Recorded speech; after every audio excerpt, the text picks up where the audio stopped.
Hi guys, malapit na lang kay Sa MJS. probinsya ng Iloilo, may isla na nababalot ng likas na Para ganda makita din lola ko guys. at hiwaga.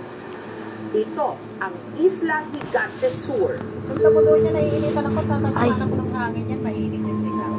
Pero ang katahimikan ng isla, binasag kamakailan ng mga putok ng baril.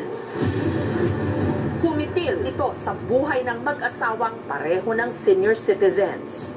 Tawa nyo, ginimo nyo, mga mo. Apat na putok po. Saan nakahiga na po si nanay at saka si tatay, hindi po ako makagalaw kasi nashock po ako. At ang itinuturong dahilan kung bakit pinatay ang babaeng matanda di umano. Isa ito, pangkukulam, Dahil ang suspect is meron siyang malapit na kaibigan na namatay because of ulam. Yun yung naging motive niya.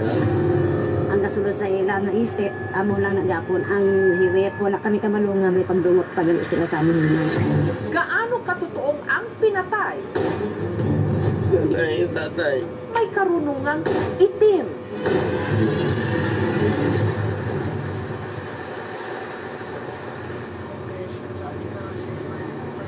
Tahimik ang paligid, ang mga residente, mailap sa mga dayo. Dahil sa nangyaring krimen, takot silang maglalalabas ngayon. Kahit mga bata man natakot, sobrang kaba dahil sa nangyari.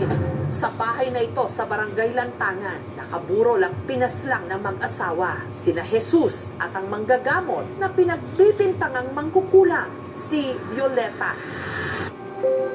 Umaga nitong October 16, nakausap pa raw ni Annaliza ang kanyang ama't ina.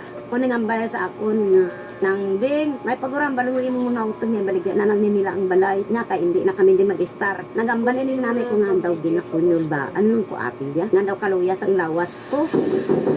Sino yan? Pasok!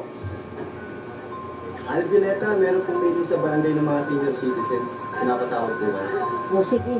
Sina Jesus at Violeta umalis ng bahay para dumalo sa isang pulong sa barangay. Pero pagdating daw ng mag-asawa sa venue, Saan yung meeting dito? Wala namang tao ah.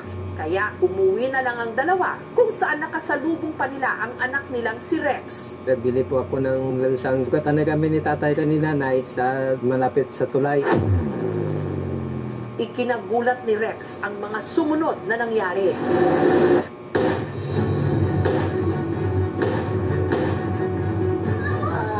Apat na putok po. Nang nakahiga na po si nanay at saka si tatay, hindi po ako makagalaw kasi nashock po ako.